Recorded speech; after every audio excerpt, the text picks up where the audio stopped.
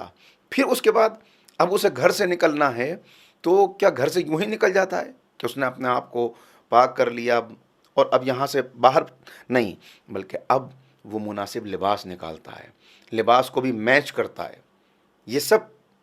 تربیت کے حصے ہیں، ہم بتاتے ہیں اس کو۔ پھر یوں ہی نکل جاتا ہے؟ نہیں، پہلے اس کو آئرن کرتا ہے، اس کو اس قابل بناتا ہے۔ تو بس یہاں پر بھی یہی بتایا گیا کہ جس طرح تم دور کرتے ہو ظاہری چہرے سے، جسم سے گندگی کو، باطنی گندگیوں کو دور کرتے ہو، اسی طرح جو نفسانی وجود ہے، جو اخلاقی وجود ہے، جو اندر کی شخصیت ہے، اس سے بھی برائیوں کو دور کرو۔ پہلے ان برائیوں کو پہچانو۔ وہی بات جو میں نے شروع میں عرض کی کہ اگر اچھائیاں ملی ہیں وراثت میں تو ان کو مزید بڑھانا ہے۔ سخاوت کی صفت ہے، اس کو مزید آگے بڑھانا ہے۔ نرم مزاجی ہے، اس کو مزید آگے بڑھانا ہے۔ میں ایک بڑی شخصیت کے بارے میں پڑھ رہا تھا کہ جن کی پوری زندگی خدمت خلق کرتے ہوئے گزر گئی۔ وہ بتا رہے تھے کہ میری تربیت ایسے کی گئی کہ جب میں بستر پر جاتا تھا تو ہر دن، ہر رات سونے سے پہلے میرے والد مجھ سے سوال کرتے تھے کہ بتاؤ آج تم نے رحم دلی کا کیا کام کیا، بتاؤ آج تم نے کسی کی کیا خدمت کی۔ کہا اور اگر میرا جواب یہ ہوتا تھا کہ نہیں، آج میں نے کوئی ایسی خدمت انجام نہیں دی، یا آج میں نے کسی کے ساتھ نیک سلوک نہیں کیا، کوئی کام ایسا نہیں کیا چیریٹی کا، تو وہ کہتے تھے کہ پھر تم کو سونے کی اجازت نہیں ہے، جاؤ کوئی کام کر کے آؤ، چھوٹا سا کوئی کام کر کے آؤ۔ تو یہ نفس کی تربیت ہے۔ نفس کی تربیت جیسے جسمانی اعتبار سے ٹریننگ دی جاتی ہے، اسی طرح سے نفس کی بھی تربیت کرنی ہے کہ اس میں مزاج کو اپنے پہچانو، کہیں میرے اندر تکبر تو نہیں ہے۔ اگر تکبر ہے تو جیسے میں آنکھ کی گندگی کو دور کرتا ہوں، تکبر کو بھی دور کرنے کی کوشش کروں۔ تعصب تو نہیں ہے، میں برائی کو اپنی ڈیفینڈ تو نہیں کرتا۔ اگر کوئی مجھے متوجہ کر دے کہ تمہارے اندر یہ خرابی ہے تو وہ مجھے اپنا دشمن تو نظر نہیں آنے لگتا۔ 4 جگہ انبیاء کی بعثت کے مقصد کو بیان کرتے ہوئے یہ بتایا گیا کہ ان کی بعثت کا مقصد کیا ہے۔ هو الذی بعث فی الامیین رسولا منہم یتلو علیہم آیاتہ ویزکیہم ویعلمہم الکتاب والحکمہ وَإِن كَانُوا مِن قَبْلُ لَفِي ضَلَالٍ مُبِينٍ، یعنی تزکیہ نفس یہ نبیوں کی مقاصد میں سے اہم مقصد ہے۔ تو تمہیں ان کی راہ پر چلنا ہے، ان کے نقش قدم پہ آگے بڑھنا ہے، لہٰذا اپنی تربیت کرنا، اپنی اندر کی شخصیت کو تعمیر کرنا، یہ تم کو اسی طرح سے سیکھنا پڑے گا، اور اس کی طرف والدین کو اسی طرح سے متوجہ ہونا پڑے گا کہ جیسے وہ بچے کو دوسری چیزوں کی ٹریننگ اور تربیت دیتے ہیں۔ وہ سیکھ کے پیدا نہیں ہوتا، اس کو سکھایا جاتا ہے، بتایا جاتا ہے۔ اور اسی لیے آپ دیکھیں حیوان کے بچے اور انسان کے بچے میں یہی فرق ہے کہ گھوڑے کو دوڑنا کوئی نہیں سکھاتا۔ کہیں آپ نے نہیں سنا ہوگا کہ کسی چڑیا کے بچے کو اڑنا سکھانے کی کوئی ٹریننگ دی گئی ہو کہ کیسے فضا میں پرواز کیا جاتا ہے۔ مچھلی کو تیرنا سکھانے کے لیے کوئی تربیت کا اہتمام نہیں کیا جاتا، اس لیے کہ ان کی فطرت اور جبلت کے اندر یہ چیز موجود ہے کہ اپنے انسٹنکٹ میں وہ لے کر آئے ہیں۔ تو لے کر آئے ہیں اسی لیے ان کے کمال کی بھی ایک حد ہے، ان کے کمال کی بھی ایک حد ہے۔ مرغی کا بچہ پیدا ہوتے ہی اپنی غذا تلاش کرنے لگتا ہے، لیکن انسان کے بچے کو کھڑے ہونے میں 1.5 سال کا وقت لگ جاتا ہے، بولنے میں مزید وقت لگتا ہے، اور اس طرح آہستہ آہستہ یہ جملہ میں کہتا ہوں اور بار بار کہتا ہوں کہ دیکھیے یہ آسان ہے انسان کے لیے کہ وہ زندگی کو یوں ہی گزار کے حیوانی سطح پر چلا جائے، لیکن اگر واقعاً منزل کمال تک پہنچنا ہے اور کمال کے اور بلندی کے اس سفر کو طے کرنا ہے تو اس راز کو سمجھنا ہوگا کہ آم کی فصل سال بھر میں تیار ہو جاتی ہے، گیہوں کی فصل 6 مہینے میں تیار ہو جاتی ہے، لیکن انسان کی فصل کو پروان چڑھنے میں 20-22 سال کا وقت لگ جاتا ہے۔ میں نے عرض کیا کہ شخصیت کا کچھ حصہ 3 سال میں بن جاتا ہے، شخصیت کا کچھ حصہ 11 سال سے 13 سال کی عمر میں جو ماہرین بتا رہے ہیں آج، وہ تیار ہو جاتا ہے۔ لیکن اصل شخصیت کے جب وہ خود حق اور باطل کو پہچاننے لگے، جب اس کے اندر خود قوت فیصلہ، قوت ارادی پیدا ہو جائے، جب وہ اپنے ول پاور کو بڑھانے کی صلاحیت اپنے اندر پیدا کر لے، تو اس میں ایک وقت لگتا ہے۔ اور آج کا سب سے بڑا مسئلہ یہی ہے کہ تربیت کرے تو کون کرے؟ باپ نے اپنا کام کمانے کو سمجھ لیا، ماں نے اپنا کام دوسری چیزوں میں مشغول ہونے کو سمجھ لیا، اساتذہ، معذرت کے ساتھ یہ جملہ کہہ رہا ہوں لیکن ان میں سے اکثریت کا حال یہ ہے کہ وہ تنخواہ دار ملازم بن چکے ہیں۔ تربیت کرے تو کون کرے؟ تربیت کے ادارے سونے پڑے ہوئے ہیں۔ تربیت کے فقدان نے انسان کو اتنا پست کر دیا کہ سطح حیوان سے بھی وہ نیچے چلا گیا۔ جو بات میں عرض کر رہا تھا کہ وہاں ٹریننگ کی ضرورت نہیں پڑتی، اس لیے کہ وہ فطرت اور جبلت کے اندر لے کے آتے ہیں، ان کے انسٹنکٹ کے اندر ایک کمال کی منزل ہے، وہاں پہنچ کر رک جانا ہے۔ گھوڑے جیسے 10,000 سال پہلے ہوتے تھے، آج بھی ایک مرحلہ ہے کہ وہاں پہنچ کر اب آپ دیکھیں ساری قوتیں اس کی پروان چڑھ گئیں، یہ بہترین نسل کا گھوڑا ہے کسی بھی جانور کو اس اعتبار سے۔ لیکن انسان وہ ہے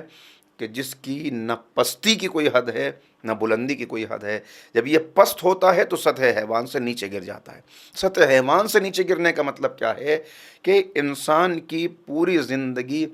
لسٹ بیسڈ ہو جائے، کہ بس یہ اپنی پلیجر کے لیے، اپنی لسٹ، گریڈ، ایروگنس، اسی دائرے کے اندر بند ہو کے بس یہ بڑھتا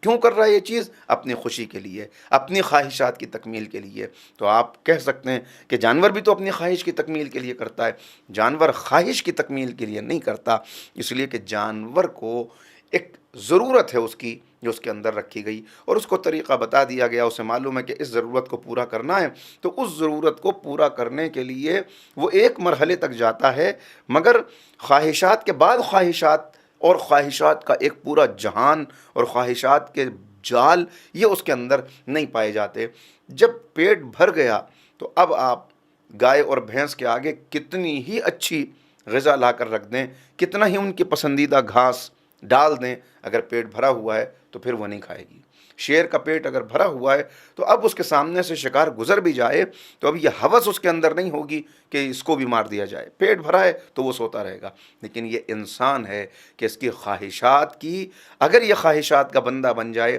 اگر یہ تمناؤں کا غلام بن جائے تو پھر اس کی خواہشات کی کوئی حد نہیں ہے، پھر یہ پستی، یہ ہے حیوانی سطح سے بھی نیچے ہو جانا۔ اور پھر جتنا زیادہ اس جال میں یہ جکڑتا چلا جائے گا اتنا سطح حیوانی سے یہ نیچے چلتا چلا جائے گا۔ پھر اس کے بعد اب اوپر آئے تو یہ ہے اینیمل لیول اور اس کے نیچے ہو جانے کا فرق، کہ انسان اس سے بھی پست ہو جائے۔ پھر اس کے بعد آتا ہے ایک کہ اینیمل لیول پر جیسے حیوان زندگی گزار رہا ہے ویسے یہ بھی زندگی گزار رہا ہے، جس کو مولا کائنات نے نہج البلاغہ میں بھی بار بار بیان کیا کہ خواہشات کے پیچھے چلنے والے کیا کیسے ہیں وہ افراد، یعنی جو بیان کیا، جو جملے مجھ کو یاد آ رہے ہیں کہ مولا بیان فرما رہے ہیں کہ حیوان بن جائے انسان، کہ جو یا تو رسی سے بندھا ہوا ہے، جب رسی سے بندھا ہوا ہے تب بھی اس کو فکر ہے کہ غذا آ جائے سامنے، اور جب وہ آزاد ہے تب بھی اس کو اپنا پیٹ بھرنا ہے، وہ نہیں دیکھتا کہ کہاں گھستا چلا جا رہا ہے، وہ نہیں خیال کرتا کہ یہ میرے مالک کا کھیت ہے یا کسی اور کا کھیت ہے، اس لیے کہ اس کے اندر یہ صلاحیت رکھی ہی نہیں گئی۔ تو جب یہ صلاحیت اس کے اندر نہیں، انسان میں بھی یہ صلاحیت نہ ہو کہ وہ دیکھے کہ یہ میرا ہے یا کسی اور کا ہے، یہ جو میں اپنے اختیار میں، اپنے تصرف میں لے رہا ہوں، اس کا مجھے حق ہے یا نہیں ہے، تو یہ ہے سطح حیوانی۔ پھر سطح حیوانی سے ایک درجہ بلند ہو کر اب ذرا اس پہ غور کریں اور دیکھیں کہ لذت کے لیے نہیں بلکہ اپنے فزیکل وجود کو محفوظ رکھنے کے لیے اور اپنی اولاد کو پروان چڑھانے کے لیے یہ ایک لیول آتا ہے جو ہیومن لیول ہے، کہ جہاں انسان کر رہا ہے، بلکہ ہیومن لیول تو ہے لیکن یہ بھی بالکل اینیمل لیول کے برابر ہی کا ہے، اس لیے کہ انسان اگر صرف اپنے وجود اور اپنے بچوں کے وجود کے لیے، اپنے گھر والوں کے وجود کی بقا کے لیے کوشش کرتا رہے تو یہ تو جانور بھی کرتا ہے، اسے بھی اپنے بچے سے محبت ہوتی ہے، اسے بھی اپنے بچے سے محبت ہوتی ہے۔ ایک چھوٹی سی مرغی بلی کے مقابلے پر کھڑی ہو جاتی ہے اپنے بچے کو بچانے کے لیے۔ کتنے ایسے مناظر آپ نے دیکھے ہوں گے۔ آج کل تو چونکہ جنگلات پر اتنی ڈاکیومنٹریز بن رہی ہیں تو آپ کے سامنے یہ مناظر آتے ہوں گے کہ ایک بے زبان جانور، بے حیثیت، مگر وہ درندے کے سامنے، شیر کے سامنے ڈٹا ہوا ہے اپنے بچے کو محفوظ کرنے کے لیے۔ تو یہ ہیومن لیول وہ ہے جو بالکل اینیمل لیول ہی کے برابر کا ہے، کہ جہاں انسان سب بس اپنا میں اور میرا، اس ایگو کے دائرے سے باہر نہ نکلنے پائے۔ پھر اس کے بعد ایک واقعی ہیومن لیول آتا ہے کہ جسے واقعاً ہیومن لیول کہا جا سکے۔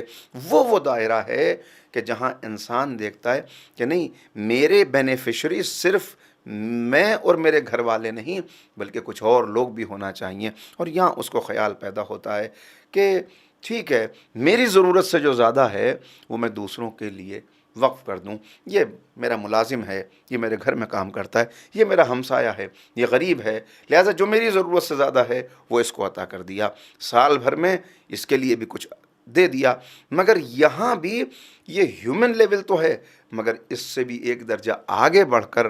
اسلام چاہتا ہے کہ تم یہاں سے بھی بلند ہو، اور پھر بلند ہونے کی تو کوئی حد نہیں ہے کہ تم کہاں تک بڑھتے چلے جاؤ۔ صرف بینیفیشری وہ نہ ہوں کہ جو تم سے وابستہ ہیں، بلکہ جنہیں تم جانتے بھی نہیں، جن کے بارے میں تمہیں علم بھی نہیں کہ کون لوگ ہیں، ان کے۔ یہ میں مثال دوں تاکہ بات واضح ہو جائے۔ مثال کے طور پر کہ میری ضرورت سے یہ زیادہ ہے، میں نے اپنے ملازم کو دے دیا۔ یہ میرے بچے کا لباس ہے، میرے ملازم کا بچہ بھی اسی کی عمر کا ہے، لہٰذا اب اس کے لیے یہ لباس پرانا ہو گیا، یہ میں نے اس کو دے دیا۔ یہ میں نے فائدہ تو پہنچایا دوسرے کو، اپنی ضرورت سے جو زیادہ تھا وہ دوسرے کو دیا تو صحیح، لیکن اس کی سطح زندگی کو میں بلند نہیں کر سکا۔ سطح زندگی کو، باپ ملازم تھا، کل بیٹا ملازم ہوگا، آج باپ نوکر تھا، کل اس کا بیٹا نوکر ہو جائے گا، وہ میری خدمت کر رہا تھا، اس کا بیٹا میرے بیٹے کی خدمت کرے گا، اس کی آنے والی نسل اگر یہی سلسلہ جاری رہا تو یہ نسلاً بعد نسل سلسلہ چلے گا، ان کو فائدہ تو پہنچے گا لیکن سطح زندگی بلند نہیں ہوگا۔ کہا تم کو ہیومن لیول سے بھی آگے بڑھ کر وہاں آنا ہے جہاں کسی کی زندگی کو بلند کرنے کے لیے تم یہ قربانی دے سکو کہ خود بھوکے رہ کے سامنے کی روٹی دوسرے کو دے دو، خود قناعت کر کے، صبر کر کے اپنی ضرورت۔ یہ ہے کرم کا درجہ، احسان کا درجہ، یہ ہے وہ درجہ کہ جس کے لیے قرآن کریم کہتا نظر آتا ہے یطعمون الطعام علی حبہ مسکینا و یتیما و اسیرا۔ اللہ کے ان بندوں کی طرف نظر دوڑاؤ جو خود بھوکے رہ کر کبھی مسکین کو دے دیتے ہیں، کبھی یتیم کو دے دیتے ہیں، کبھی اسیر کو دے دیتے ہیں، روزے پہ روزہ رکھ لیتے ہیں۔ یہ ہیں سورہ دہر کے وہ ممدوح بندے کہ جن کے نقوش قدم تمہیں اس معیار پر لے آئیں گے کہ اس معیار پر پہنچ کے اب تم اطمینان سے یہ کہہ سکتے ہو کہ میں اشرف المخلوقات ہوں، اور تمہاری اس بات کو قرآن ٹیسٹیفائی کر دے گا کہ ہاں یہ اشرف المخلوقات ہیں، اس لیے کہ ان با کمال شخصیتوں کے نقوش قدم پہ چلتے ہوئے یہ بلندی کی اس منزل تک پہنچ گیا کہ اب تک یہ خالق کو راضی کرنے کی کوشش کر رہا تھا،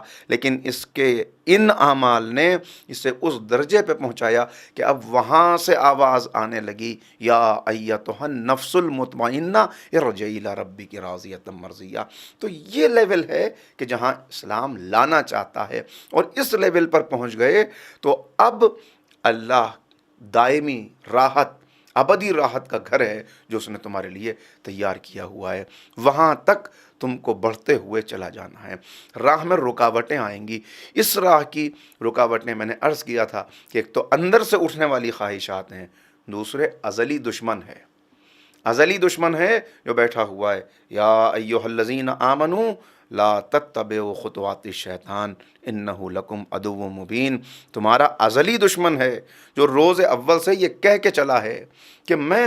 اس کو کامیاب نہیں ہونے دوں گا۔ میں نے آدم کو سجدہ نہ کیا جس کی وجہ سے بارگاہ سے نکالا گیا، تو اب اولاد آدم سے انتقام لوں گا۔ اس کو یہ اعتبار ہے، یہ بھروسہ ہے کہ انسانوں کی جماعت میں ایسے بندے ہوں گے اور ان کی اکثریت ہوگی جو سطح حیوانی پر رک جائیں گے، سطح حیوانی سے بھی نیچے لے جانے میں ان کو کامیاب ہو جاؤں گا، اور اللہ رب العزت کو بھی بھروسہ ہے کہ ہاں تو چاروں سمت سے بہکانا، چاروں سمت سے حملے کرنا، مگر میرے کچھ بندے ایسے ہیں جو کسی بھی تیرے حربے اور کسی بھی تیرے وار کے مقابلے پر ناکام نہ ہوں گے، ڈٹے رہیں گے اور میرے بنے رہیں گے۔ ٹھیک ہے، چار سمت سے تو حملہ کر، مگر میں جب وہ اپنے ہاتھوں کو اٹھائیں گے تو میری رحمتوں کی بارش ہوگی، جب وہ سجدے میں سر کو جھکائیں گے تو بلند ہوتے چلے جائیں گے۔ تو اب دونوں طرح کے انسان دنیا میں موجود ہیں، دونوں طرح کی زندگیاں، یہ اب ہمیں طے کرنا ہے کہ ہمیں کون سی زندگی گزارنی ہے۔ نہیں، میں الفاظ بدل کے اگر عرض کر دوں، ایک ہے اللہ کا بھروسہ، ہمارے خالق اور مالک کا بھروسہ،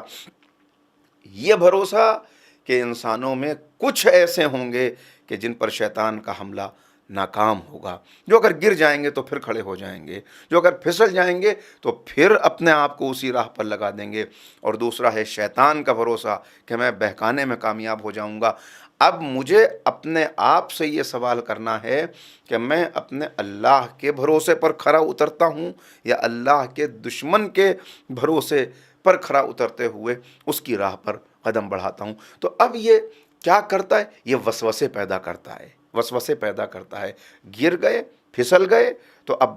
یہ کہے گا کہ کوئی بات نہیں ہے، ابھی تو بڑی زندگی پڑی ہوئی ہے، ابھی تو بڑا وقت ہے، جوانی میں غلطیاں نہیں ہوں گی۔ تو یہ ڈیفینڈ بعض مرتبہ بزرگ کرتے ہوئے نظر آتے ہیں کہ ٹھیک ہے، اگر ایسا ہو گیا تو جوانی میں اگر یہ نہیں کرے گا تو پھر کب کرے گا؟ ہم نے بھی تو ایسا کیا اپنی جوانی میں۔ تو یہ باہر کے حملے، اندر کے حملے، ایک تو یہ کرے گا جو حرمے ہیں اس کے، پہلا مرحلہ کہ نیکی کی راہ پر چلنے سے روکنے کے لیے پوری طاقت لگا دے گا، اس کی نظر نہ آنے والی فوجیں اس کے ساتھ شامل ہو جائیں گی اور اس کو خوش کرنے کے لیے ہر قدم پر بہکانے اور ہٹائیں، اس راہ پہ نہ چلنا۔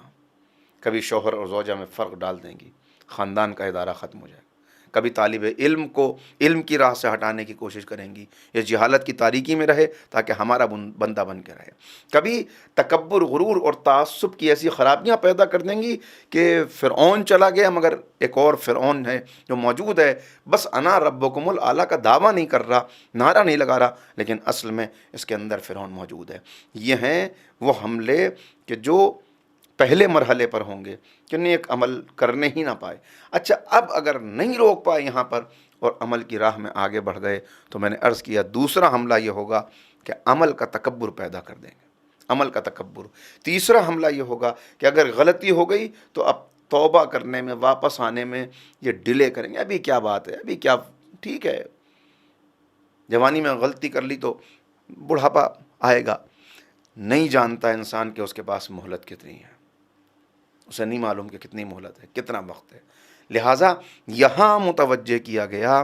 کہ اس ازلی دشمن سے ہوشیار رہنا، اس کے حربوں، اس کے حملوں سے اپنے آپ کو بچانا، اور جو وسوسے یہ پیدا کرتا ہے، جو یہ ڈیلے کرتا ہے، ٹھیک ہے، عمل سے نہیں روک پایا تو ابھی جلدی کیا ہے،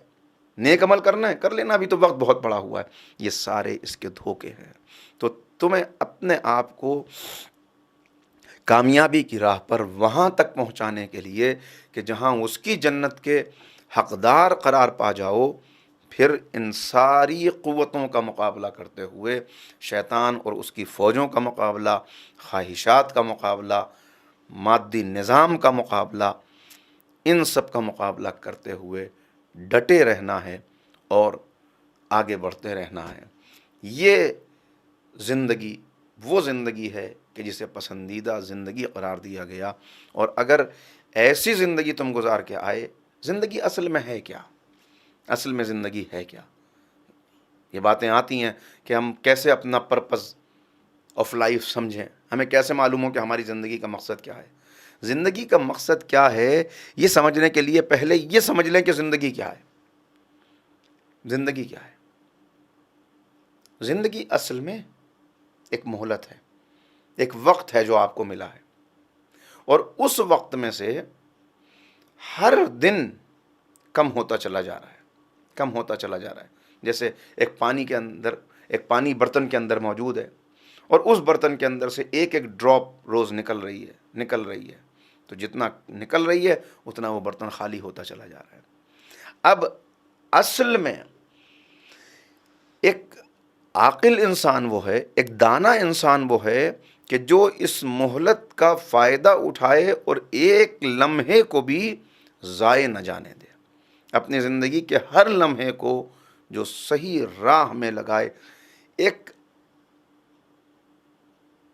انسان، عام انسان وہ ہوتا ہے جو اپنی غلطیوں سے سیکھتا ہے،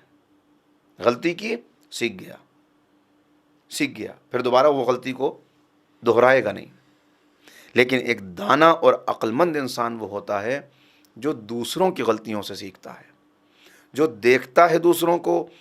ان کے حالات دیکھتا ہے، پڑھتا ہے، تجربے سے فائدہ اٹھاتا ہے۔ کبھی والدین بچوں کو بتاتے ہیں دیکھو ہم سے یہ غلطی ہوئی، اس کا یہ نتیجہ نکلا، تو ان غلطیوں سے جو فائدہ اٹھائے وہ دانا انسان ہوتا ہے۔ وہ خود ایکسپیریمنٹ نہیں کرتا، اس لیے کہ وقت کم ہے، یہ وقت سرمایہ ہے، اور یہ سرمایہ لٹتے ہوئے آپ دن رات دیکھ سکتے ہیں کہ وقت گزر رہا ہے۔ میں وقت کی اہمیت پر انشاءاللہ بات کروں گا، لیکن اس وقت جس طرف متوجہ کرنا چاہتا ہوں وہ یہ کہ ان حربوں کا مقابلہ کرتے ہوئے، ان جالوں کا، جو جال ہر طرف سے ہمارے اوپر ڈالے جا رہے ہیں، اس کا مقابلہ کرتے ہوئے یہ سمجھنا ہے انسان کو کہ وقت کا صحیح استعمال کرنا ہے، اور وہ جو عمل کا تکبر پیدا کر دیتا ہے، وہ جو انسان کو بس جہاں دیکھا کسی دوسرے کو آگے بڑھتے ہوئے تو اب دل میں یہ خواہش پیدا ہوئی کہ مجھے یہ جگہ تو مجھ کو ملنی چاہیے۔ اس خواہش کا پیدا ہونا تو برا نہیں ہے، لیکن اس خواہش کے پیدا ہونے پر اسے اس کے مقام سے پیچھے لے آنا، بس یہی ہے جو شیطانی حربہ ہے۔ اس سے آگے نکلنے کے لیے خود تیز قدم بڑھا دینا۔ کہتے ہیں کہ اگر یہ بار بار بات سمجھانے کے لیے بچوں کو کہی جاتی ہے کہ اگر ایک لکیر کو چھوٹا کرنا ہے تو اس کو مٹانے کے بجائے آپ ایک بڑی لکیر کھینچ دیجئے، وہ خود بخود چھوٹی ہو جائے گی۔ لہذا اپنے آپ کو بلند کرنا۔ میں بات سمجھانے کے لیے بچوں کو آپ کی خدمت میں عرض کروں کہ ایک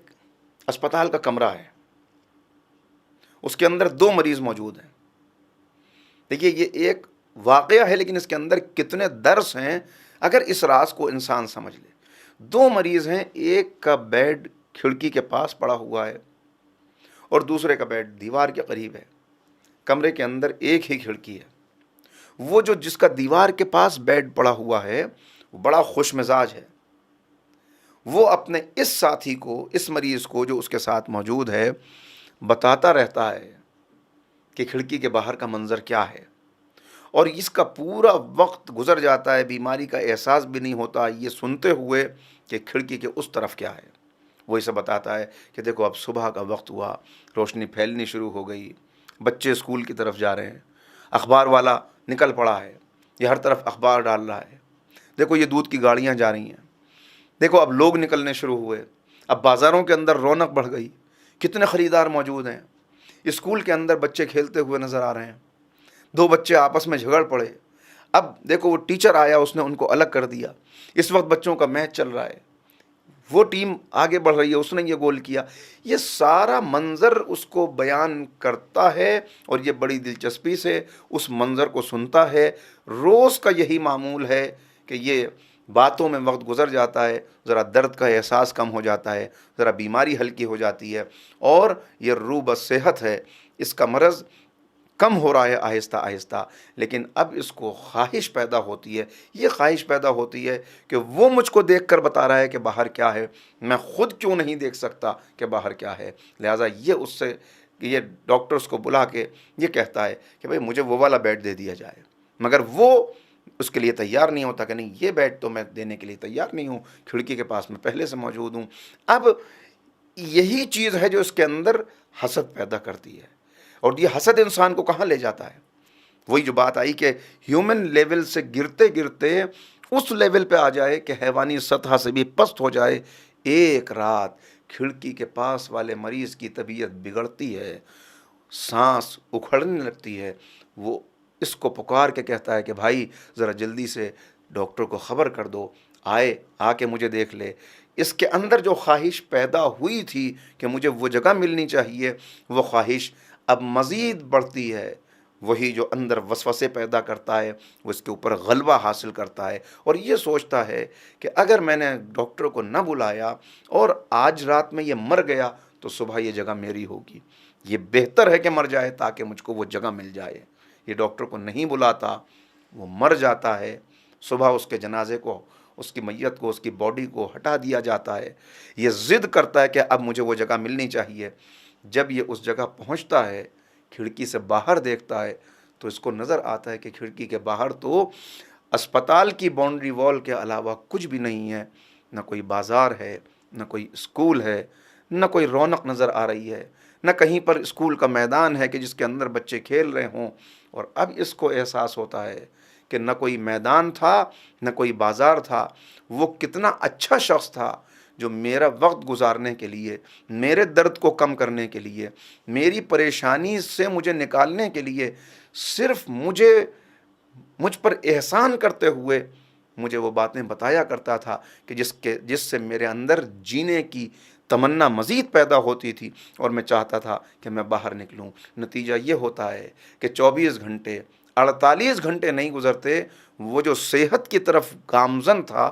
وہ بھی انتقال کر جاتا ہے، وہ بھی مر جاتا ہے۔ یہ ہماری زندگی کی حقیقی کہانی ہے کہ ہم جب کوئی پوزیشن حاصل کرنا چاہتے ہیں تو بس وہ جگہ مجھے مل جائے، اس کے لیے اگر دوسرے کی لاش پر سے گزرنا پڑے، اگر مجھے بلند ہونے کے لیے اسے پست کرنا پڑے، تو میں ہر راہ پر چلنے کے لیے تیار ہوں، اس لیے کہ یہ وہ لمحہ ہوتا ہے کہ جہاں میں سطح حیوانی سے گر کے شیطان کا نمائندہ بن جاتا ہوں، اللہ کے دشمنوں کے لشکر میں شامل ہو جاتا ہوں۔ یہ اندر سے پیدا ہونے والا جذبہ کبھی فرعون بنا دیتا ہے، کبھی نمرود بنا دیتا ہے، اور بس یہ مجھے مل جائے، اس کے لیے کسی بھی حد تک گزرنا پڑے۔ اسی کو ذرا بدل کر آپ دیکھ لیں تو آپ کو معلوم ہو جائے گا کتنے ایسے واقعات آج آپ سنتے ہیں کہ بیٹے نے باپ کو قتل کر دیا۔ کیوں مار دیا؟ اس لیے کہ اس کو پراپرٹی چاہیے تھی، اور جب تک باپ موجود تھا اس وقت تک وہ اس سرمایہ کو، اس پراپرٹی کو اپنی مرضی کے مطابق استعمال نہیں کر پا رہا تھا۔ یہ اتنی سطح ہے حیوانی پہ آ گیا، انسان اتنا پست ہو گیا کہ بیٹا باپ کو مارنے کے لیے تیار ہے، بیٹی ماں کو مارنے کے لیے تیار ہے۔ یہ دن رات کے واقعات ہیں جو آپ پڑھتے ہیں، جس کی وجہ سے کبھی اخبار کی خبریں دیکھنے کو بھی انسان کا دل نہیں چاہتا۔ کبھی طبیعت اتنی مقدر ہوتی ہے، انسان کہتا ہے کہ نہیں، مجھے یہ اخبار پڑھنا ہی نہیں ہے، یہ خبریں دیکھنی ہی نہیں ہیں۔ تو یہ ہے اصل میں وہ جنگ کہ جس جنگ میں مجھے اپنے آپ کو فتح دلاتے ہوئے، قابو پاتے ہوئے آگے بڑھنا ہے۔ ورنہ ہر ایک بس مجھے یہ پوزیشن ملنی چاہیے۔ ایک ملازم چاہتا ہے کہ باس کی پوزیشن مجھے مل جائے، اس کے لیے اگر باس کو ایکسیڈنٹ میں مروانا بھی پڑے تو میں اس کے لیے تیار ہوں۔ ایک بیٹا چاہتا ہے، اگر نااہل ہے، اسے تو باپ کی جگہ ملنی ہے، کہ مجھے وقت سے پہلے باپ کی جگہ مل جائے، اس کے لیے۔ ایک شاگرد چاہتا ہے، کتنے ایسے منظر آپ کو نظر آئیں گے کہ اسی استاد نے تربیت کیا اور اسی نے اتنا بلند کیا کہ آج اسی ادارے کے اندر پہنچ گیا کہ جہاں وہ پروفیسر ہے یا اسسٹنٹ پروفیسر ہے، مگر اب استاد کو استاد کہتے ہوئے شرم آ رہی ہے، اب انہی کا سب سے بڑا دشمن ہے۔ یہ دن رات ہم منظر دیکھتے ہیں، جنہوں نے اس لائق بنایا اب انہی کا دشمن بن کے ان کے سامنے کھڑا ہوا ہے، اب انہی کو ڈاؤن کرنے کے لیے ساری کوششیں مسلسل کر رہا ہے۔ تو یہی چیز انسان کو وہاں پہنچاتی ہے۔ اسی کھڑکی کو اگر بدل دیں تو یہی کھڑکی ملک کے رے ہے، کہ جب ملک کے رے کی ہوس پیدا ہو جاتی ہے، جب ملک کے رے کی حکومت نظر آنے لگتی ہے، تو اب ماموم امام کے مقابلے پر آ جاتا ہے۔ جسے امام کے نقش قدم پر چلتے ہوئے زندگی گزارنی تھی، وہ امام کا دشمن بن کے کھڑا ہو جاتا ہے۔ یہی تمنا، یہی خواہش ہے کہ جو ابن ملجم پیدا کرتی ہے، کہ جس سے امام جب پوچھتے ہیں کہ بتا تو نے کیوں ضربت لگائی، کیا میں تیرا اچھا امام نہ تھا؟ کہا آپ تو اچھے امام تھے، مگر جو خواہشات نفسانی میں مبتلا ہو چکا ہو، جہنم جس کا ٹھکانہ بن چکا ہو، وہ کیا کر سکتا ہے؟ تو یہ ہے پستی، کہ اس پستی کے اندر ہونے والا، اس پستی کے اندر مبتلا ہونے والا امتی نبی کے مقابلے پر آ جاتا ہے۔ نبی کو پتھر مار کے زخمی کرتا ہے، اور جب مزید پستی آتی ہے تو 50 سال کا عرصہ نہیں گزرتا، 50 سال کا عرصہ نہیں گزرتا جس نبی نے اتنا بلند کیا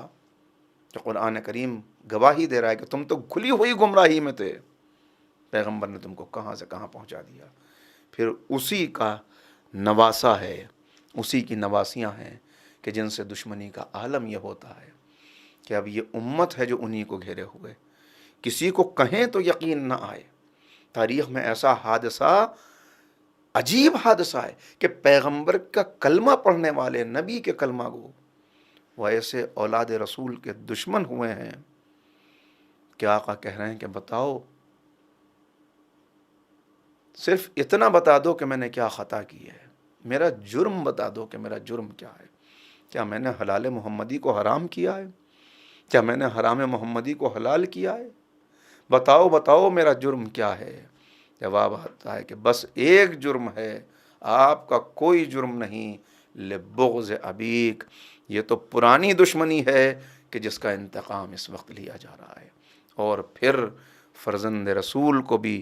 تشخیص مرض کی بیان کرنی پڑتی ہے اور کہنا پڑتا ہے میں جانتا ہوں میری تقریر کا تم پہ اثر کیوں نہیں ہو رہا، میری گفتگو تم پہ کیوں اثر نہیں کر رہی، اس لیے کہ تم سطح حیوانی سے بھی پست ہو چکے ہو، تم خواہشات کے بندے بن چکے ہو، شیطان کے نمائندے ہو چکے ہو، فرعون اور نمرود کے لشکری بن کر آج تم حق کے مقابلے پر ہو، اس لیے کہ تمہارے شکم حرام غذاؤں سے بھر چکے ہیں، شکم حرام غذاؤں سے بھر چکے ہیں۔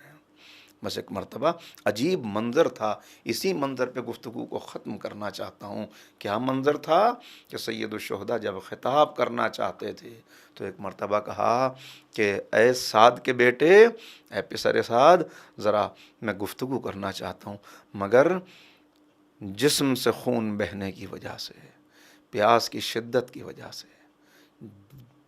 جوانوں کے لاشیں اٹھانے کی وجہ سے اب بدن کے اندر اتنی طاقت موجود نہیں